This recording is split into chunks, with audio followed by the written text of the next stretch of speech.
तर नमस्कार विद्यार्थी मित्रांनो, मी अथर्व गुरव आणि स्वागत आहे तुमचं स्पर्धा सेतू या यूट्यूब प्लॅटफॉर्मवरती. तर आज तारीख आहे 29 जुलै आणि आज आपण पाहणार आहोत 29 जुलैच्या सर्व लेटेस्ट चालू घडामोडी, ते पण MCQ आणि एक्सप्लेनेशन फॉर्मॅटमध्ये. तर सबस्क्राईब केलं नसेल तर आत्ताच करून घ्या आणि सुरुवात करूया आपल्या आजच्या पहिल्या प्रश्नाला.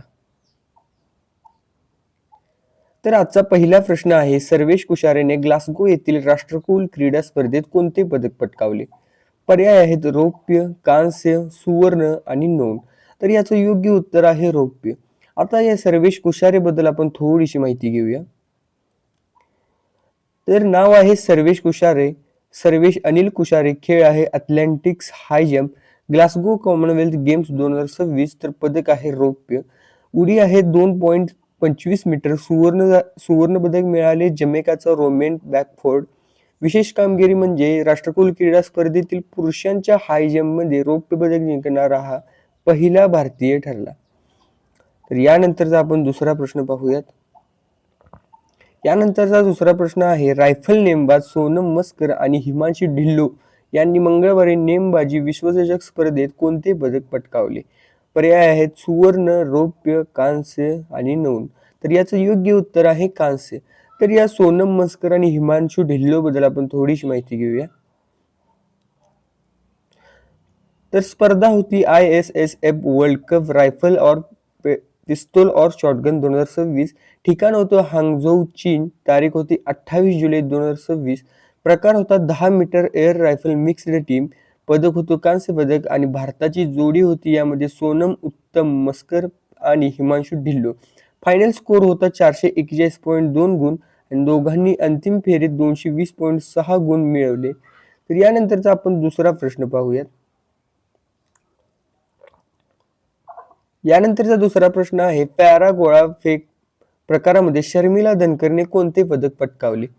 पर्याय आहेत रौप्य, कांस्य, सुवर्ण आणि नोंद. तर याचं योग्य उत्तर आहे सुवर्ण पदक. तर या शर्मिला धनकर बद्दल आपण थोडीशी माहिती घेऊया. शर्मिला धनकर यांचा खेळ होता पॅरा अथलेटिक्स शॉटपुट. शॉटपुट म्हणजेच गोळाफेक. प्रकार होता वुमेन्स शॉटपुट F57. स्पर्धा होती ग्लासगो कॉमनवेल्थ गेम्स 2026 जी आत्ता सध्या चालू आहे आणि पदक होतं यांचं सुवर्ण पदक.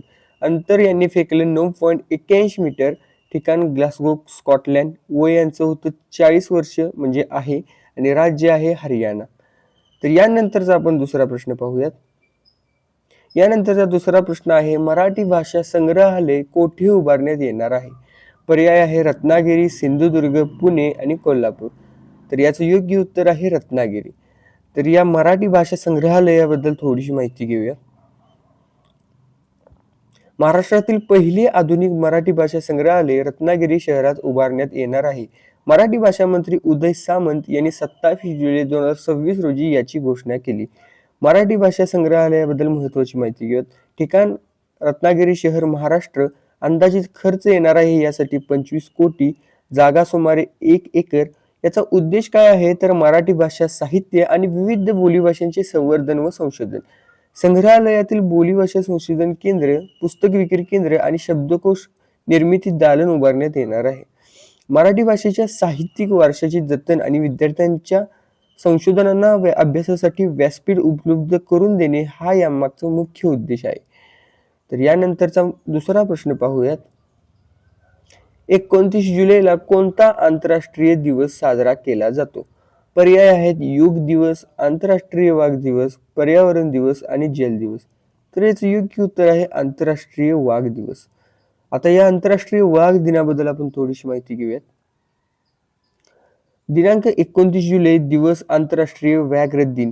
मुख्य उद्देश काय तर वाघांचे संरक्षण, त्यांच्या अधिवासांचे संवर्धन आणि वाघाच्या संवर्धनाबाबत जनजागृती करणे. सुरुवात याची झालेली 2010 मध्ये सेंट पीटर्सबर्ग रशिया येथे झालेल्या टायगर समिटमध्ये या दिवसाची सुरुवात करण्यात आली. भारतात वाघांच्या संवर्धनासाठी प्रोजेक्ट टायगर ही केंद्र पुरस्कृत योजना 1973 मध्ये सुरू करण्यात आली. आता या टायगर बद्दल आपण म्हणजे माहिती घेऊया की प्रोजेक्ट टायगर 1973 साली सुरू केलेला. इंटरनॅशनल टायगर डे आहे 29 जुलै आणि टायगर समिट झालेली सेंट पीटर्सबर्ग रशिया 2010 मध्ये. या माहिती थोड्या लक्षात ठेवण्याचा प्रयत्न करा. आणि यानंतरचा आपण दुसरा प्रश्न पाहूयात. गुजरात सरकारने कोणती नवीन प्रणाली सुरू केली आहे? E passport, E0 FIR, E court आणि ई विजा तर याचं योग्य उत्तर आहे E0 FIR. तर आता E0 FIR काय आहे याबद्दल आपण थोडीशी माहिती घेऊया.